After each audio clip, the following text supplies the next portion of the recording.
Thank you very much. I'm delighted to have the honor, but also the challenge of starting the very first session here at today's full day, I believe.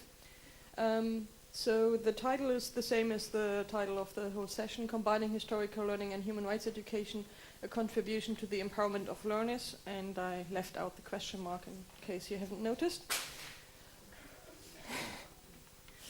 I'm going to briefly describe what I'm taking you through for the next 30 minutes. I will start, I've just put the title into different areas, into different pieces. So I will first start talking about human rights education. Oops, sorry. Then about the historical learning part, but that will be much briefer. The empowerment part in it. And then talk about the differences and challenges, because these two can be separate fields, and some people regard them as totally separate fields. But of course, since I left out the question mark, I will leave you with the commonalities and chances between human rights education and historical learning. And I will stop with two questions, but of course we will first hear the commentary and the project example from Ulrike Pastor before we go into the question and answer session, but I would also be very happy to receive your feedback and your views. Before I go into the content, I will just briefly explain the perspective, so you know where I'm coming from and where my limits are. So yes, I'm from the German Institute for Human Rights, and let me explain very briefly what this is, because most people will think, oh yeah, you're a researcher, right? No, I'm not a researcher. The German Institute for Human Rights is not connected to any university. It is funded or financed by 4 different ministries in Germany, and but the largest part actually in our budget is project funding. It's an independent institution, meaning that it's funded by government or tax money, but it's not governed by the government, but instead of the board that Claudia Lenz mentioned. And it was founded according to the so-called Paris Principles that were established by the General Assembly of the UN. So every country can have a National Human Rights Institute, but not all countries do, and they've got different levels of independence. But the German one has the so-called A status, meaning that its independence is established. The task of the Institute is to protect and foster human rights through things such as policy advice, studies, conferences, human rights education, etc. So research is one part of it, but just a contributing part. If you want to call it applied research, so it means to have the goal of protecting human rights, not research as a goal itself. And the German Institute of Human Rights sees itself as a bridge between the civil society and governmental institutions, so that these two actors, if you will, get together a bit more. Now, personally, I'm coming from the field of human rights education. I've only been in this job for 5 months now, but to show you how subversive the Institute can be, I've been a volunteer at Amnesty International for the past 18 years in the fields of human rights education. So that's where my background is coming from, and that's why I'm going to show you some more insights on human rights education. And I will focus on the German debate on the literature, not just because I'm from the German Institute of Human Rights, but also because I think it's interesting, because the German literature, if I compare it to the US literature at least, is much more critical. You hear a few more critical voices about how separate these two fields are, and yes, that it's not that easy to combine them.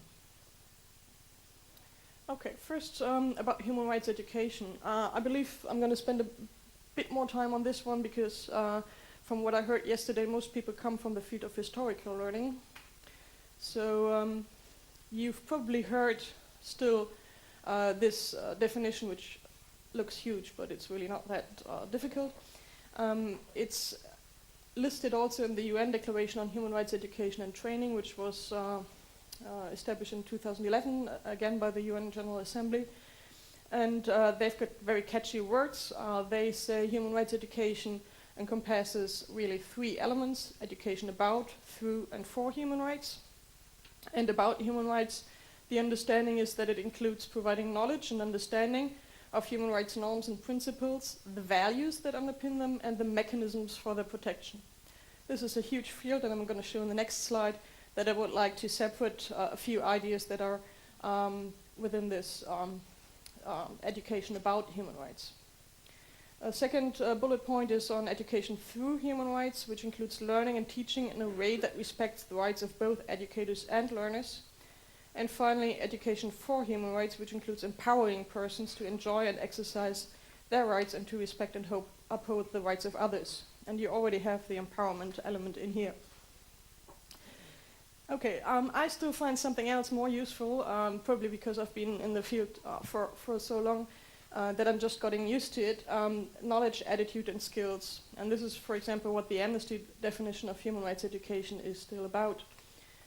Because this huge part of learning about human rights, it had the norms, but also the values. And I think those are two fields that make sense to distinguish a bit more. So we've got the knowledge pillar here, where we talk about the content of human rights and institutions, but also the relevance to the learners' lives. Why are human rights relevant for me? And this, you already see that it's not clearly delineated, but the attitudes have more to do with reflections, with open discussions, with trying to find out what are my personal values and how do they fit to human rights, about creating empathy through role play, simulations, etc. So if you talk about values, I would rather focus on the middle pillar, whereas when you talk about knowledge, it's more on the left-hand pillar. And then finally, the skills is what the learning for human rights was about, actually capacity building, which you can do through exhibits, letter writing, or even talking about how to behave in class. And now that we've got 3 pillars, you might think, something else must be missing. Yes, the learning through human rights is what I put in on top of it, doing it in a respectful and participatory way. And this should lead to a culture of human rights. That's the goal on top, the roof, if you want to. And that's a kind of definition that I find a bit more easy to follow. The 3 pillars I've got on the bottom, I've got some dangers. These 3 pillars can't always be separated. If you do role play, there's also knowledge in it. It's not just talking about attitudes, but the 3 pillars help you to make sure that you actually cover all 3 elements. Because if you don't do that, if you don't cover knowledge at all, people will remain ignorant. They won't know what they're talking about. They may be very engaged, but not really knowing what they're talking about.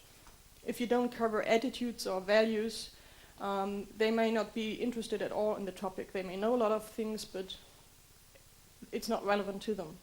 And finally, if you don't cover some kind of empowerment or skills, people may feel paralyzed. They may be very emotionally connected to the topic, know a lot about it, but don't know what to do with it. And that's really a huge danger when you do human rights education. Okay. This is a bit dark, but I think, yeah, you've probably already seen that it's not easy to do human rights education, and the culture of human rights, of course, is a vision. And you need to balance a lot of things. You need to balance between the 3 pillars, but you also need to balance between, I'm going to start with the right-hand side for now, content and learners. What is more important? Do you want to have your content pushed through, or do you want to make sure that all the learners can participate? Again, outcome and process is quite similar to that. And also you want to balance between acting and thinking. And finally, on the left-hand side, I found that very important, also a balance between solidarity and empowerment. In the learning for human rights, it was about empowerment, but also in a lot of other definitions, you see that each learner is supposed to contribute to the culture of human rights. So each learner, in theory, or in an ideal situation, should also make sure that the rights of others are respected and protected. Okay, this is what you may have heard of already, the definitions, but I'm going to show you one more slide where Nancy Flowers, one of the very early human rights educators, to me this gives a great insight. She wrote an article about how to define human rights education, a complex answer to a simple question. And she found out that all definitions basically cover these 3 pillars, however you may want to call them, but that the ultimate goal seems to be slightly different depending on who's providing this definition. And that I found very interesting. So she analyzed some documents from governmental organizations, the UN, but also other international governmental organizations. And in their definition, they focus on the legal documents. And I think that's what's prevailing also in the debate in Germany, that most people think human rights education is about, okay, here's the convention, read it. And the governmental organizations, if you think about it, it's quite clear. They have an interest for social order, peace, continuity, stability.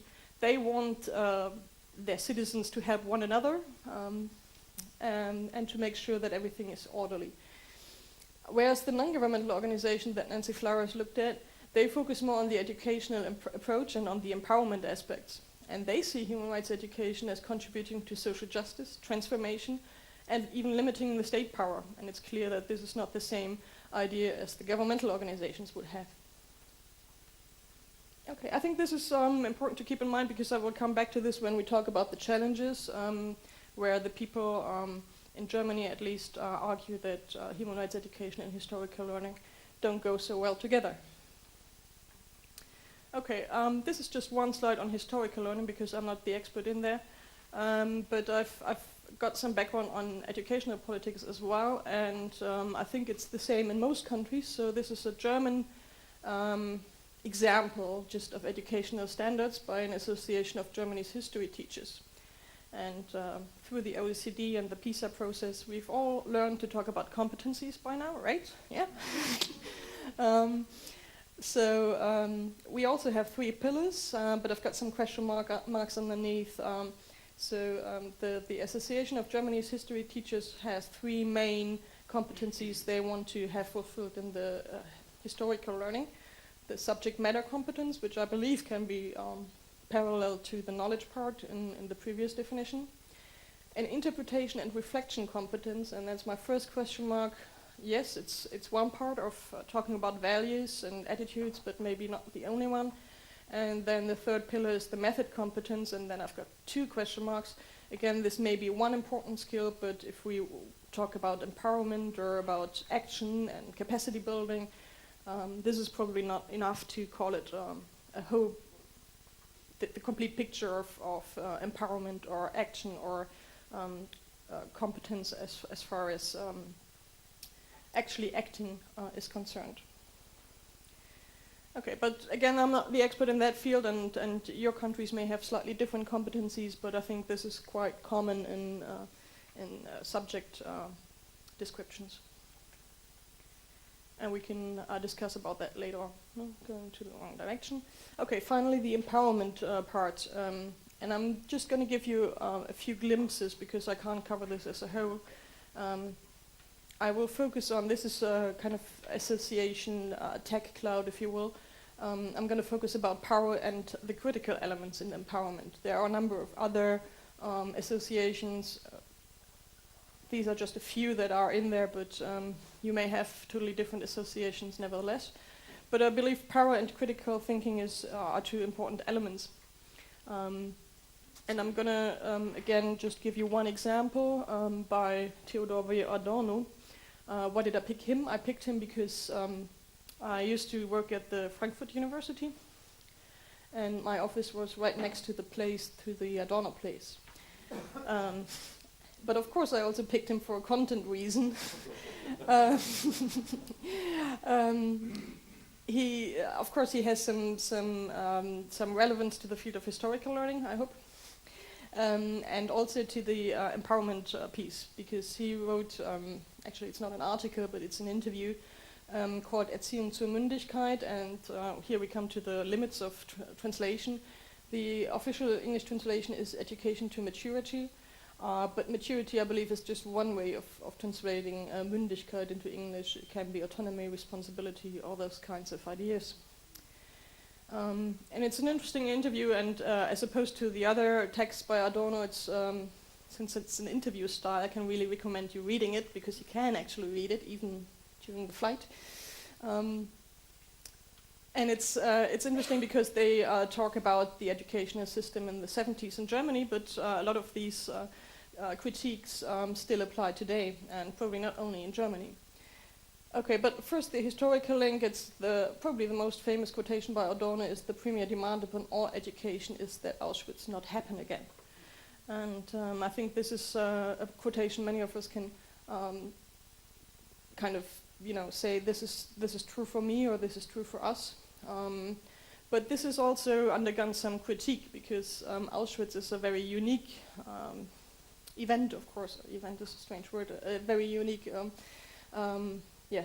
barbarous act, as it is called.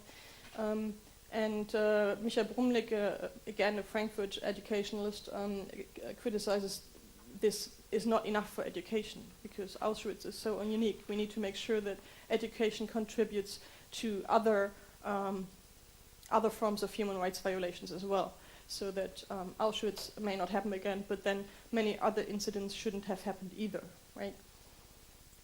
So this is kind of a vision that's probably difficult to achieve, and also it's not like Auschwitz only. It can be other forms of human rights violations that shouldn't have happened either. And Adorno also talks about an ongoing dialectic process between individual emancipation and the demands for submission to culture and society.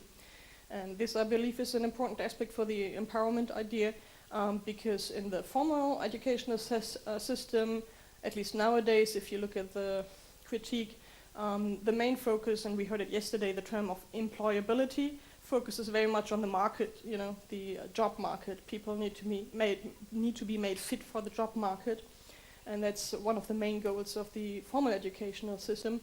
And Adorno calls this half education because the other half, the individual emancipation, is being left out more and more. But even so, even if we try to focus on the individual emancipation, he says this is very difficult because of the concept of pseudo-maturity, Scheinmündigkeit. They only seem to be mature. And this is paralleled by, for example, maybe you're more used to the concept of participation. There's also the concept of pseudo-participation, but only looks like people would be able to participate. But if you look at the details of the process, who initiated the initiative, etc., you find out that somebody else did it. It's just pseudo-participation, and likewise, people may feel they are very mature, but if you look at how they behave and how they argue, it's more a form of pseudo-maturity. So again, this is more like a vision than something we can tick off. Okay, done that. All my pupils are mature by now. Okay, just a few other words about other relevant empowerment concepts in the field of human rights education. And I believe the historical learning must be put in brackets because I haven't read that many ideas about empowerment in historical learning. But Paulo Freire may be an important educator for you. He wrote The Pedagogy of the Oppressed, and he was very active in Latin America. And his idea was that the oppressed people, also those people who couldn't read or write, needed special education, and not necessarily state education, but the education they needed themselves that were relevant to themselves, and they decided what they wanted, what kind of words they wanted to read and write. The critical thinking aspect, capacity building aspects, and also action aspects, combining education and real actions to improve situations and structures is an important field in human rights education, that you not just learn, you also try to change something. Okay, I'm now coming to the differences and challenges. Just summing up on one slide, the debate, as I said, mostly from what I read in the German literature, and you can feel free to contribute later on. Some people argue that the difference is that historical learning focuses on the past, or at least on remembrance, and this is a value in itself. And I would say, yeah, that's true. Versus human rights education focuses more on the present and the future. But still, other people argue, yes, but you remember in the present, right? So you always have some parallels. You always try and learn from the history, right? And you don't learn for the past, you learn for the present and for the future. And they also argue that human rights education is focusing on past human rights violations as well. So it seems to be more a tendency than a strict delineation. What I found most prominent in the German literature is more written between the lines. A lot of people active in the field of historical learning in Germany regard human rights education as something that is demanded from above, that certain institutions focus on. And it's especially those people working in memorial sites, so maybe those of you who work in memorial sites across the world have the same feeling. I'm going to put it in very,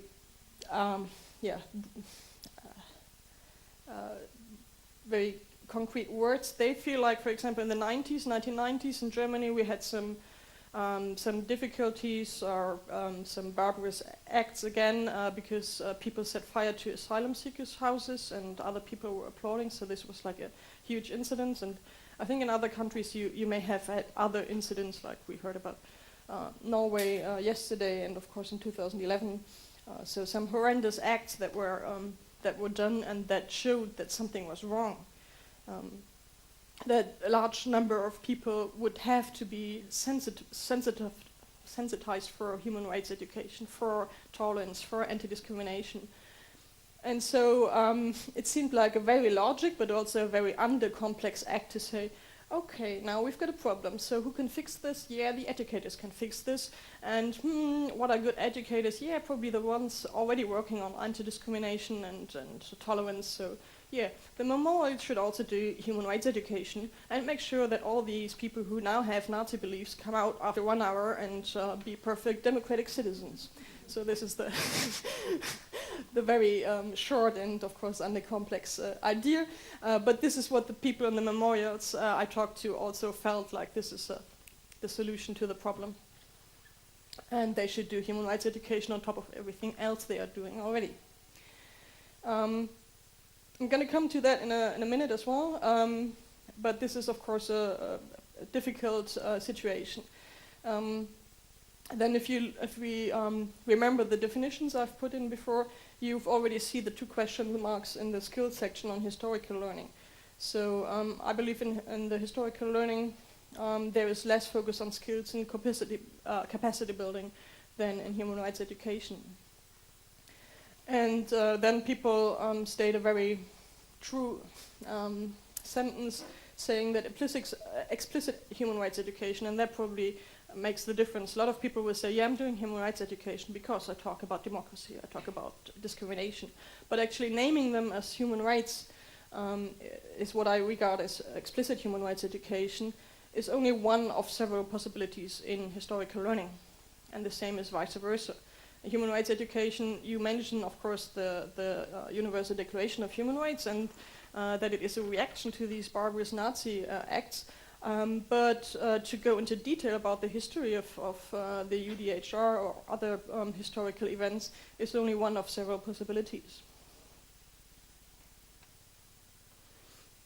Okay, I'm going to spend a bit more time on the commonalities and chances, because I think that's what should be what we can look at without losing the other things out of sight. But why should we do it at all?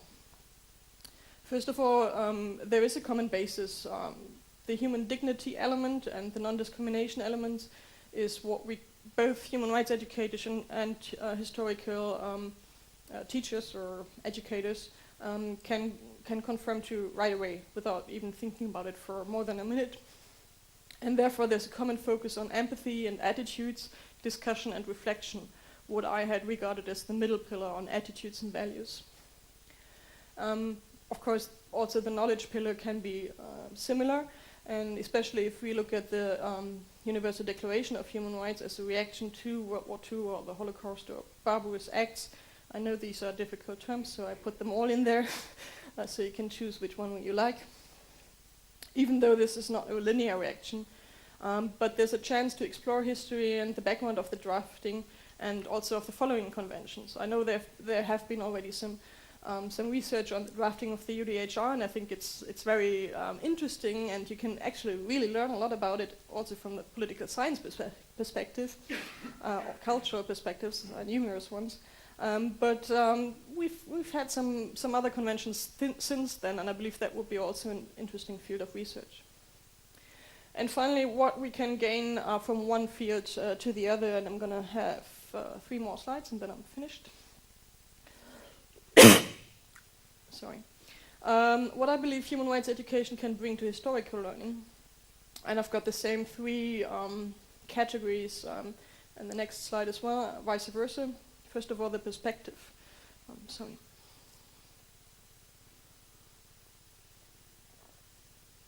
What's the benefit of doing explicit human rights education rather than implicit? You've got a name for it, and that's really important. You can name the injustice, and you can already lay the foundation for the empowerment, because it's rights. It's not moral appeals. It's not, I think you should be tolerant. It's I've got a right to be not discriminated, and that's so much more powerful than moral appeals or value discussions, because it gives you the right.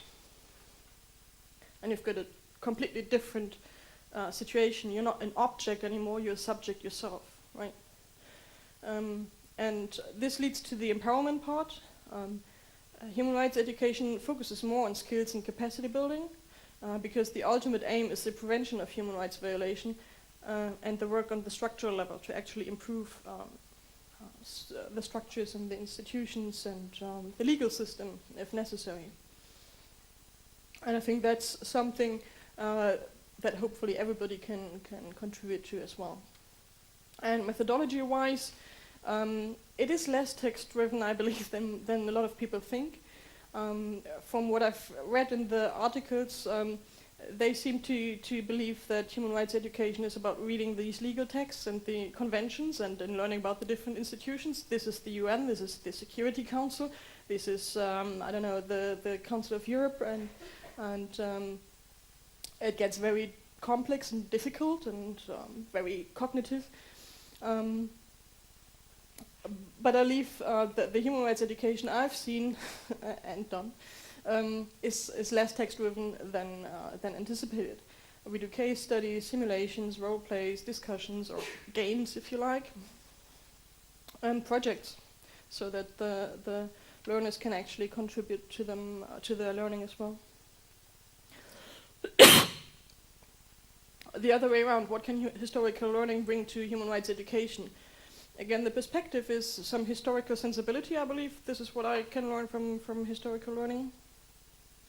But also in the empowerment section, there isn't much literature on it, but if you think about it, the part that I described as critical thinking can really be enriched by historical learning, because especially the time of the Nazi regime shows that prevailing law can be utterly wrong.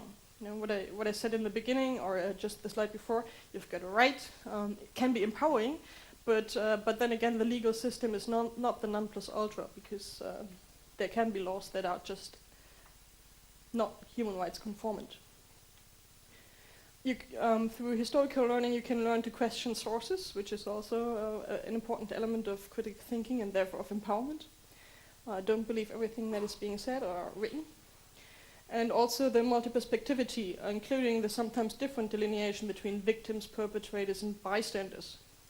I think we're going to see some examples of those later on, but I think that's something that human rights education can learn from the historical learning perspective, because sometimes this is very simple, black and white. This is the perpetrator and this is the victim, we need to help the victim.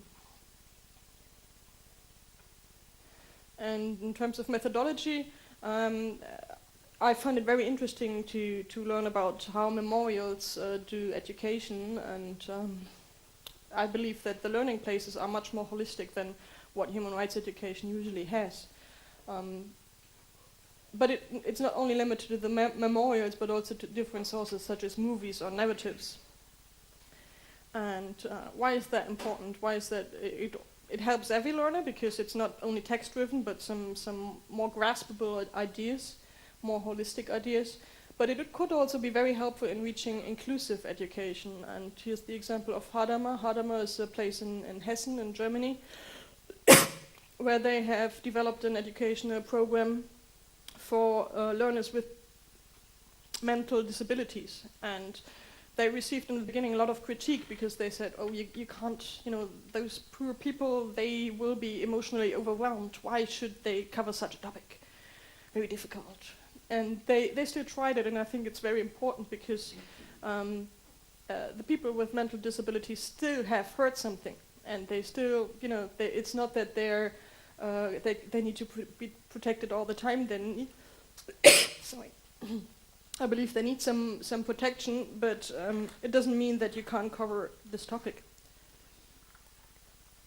And the Hadamar example, you can look it up. It's a very interesting one. They've got a video as well where these people also talk about this, what they learned and how they feel about it. And you actually feel that they are empowered because, beforehand it was like a taboo topic for them. They knew something was going on, and they knew, well, yes, in the past they have heard some words about them and so on. But actually learning about it with a special program for them, I believe really empowered them and was important to them. And this inclusive education, I believe, is something that human rights education needs to open to as well. That these holistic learning places and methodologies can actually help a lot. And finally, the other methodological aspect I believe is important to human rights education is a continuous reflection on how open the discussions and the reflections truly are. The pseudo openness or pseudo.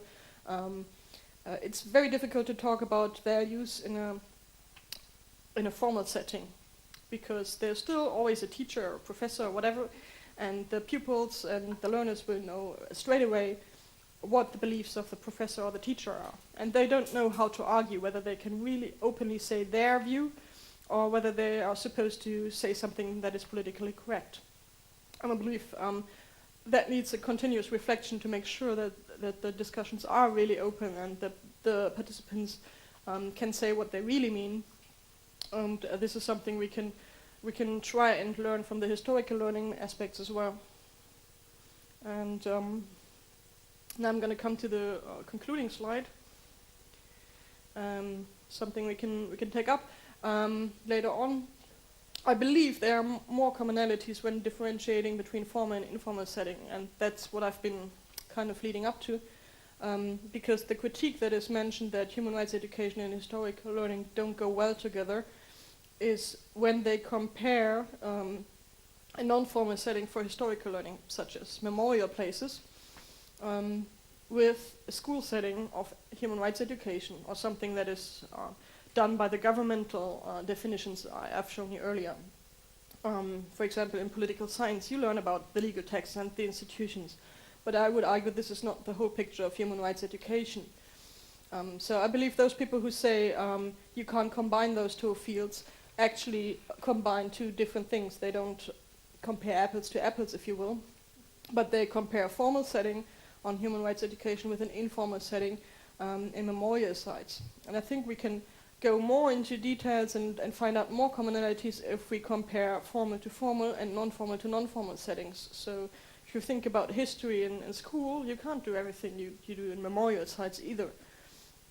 And if you look at the non-formal setting, for example, human rights education done by NGOs in out-of-school places, they may have much more in common than memorial sites memorial sites than people acknowledge for. But this is something I can put up to discussions later on. And the other question I have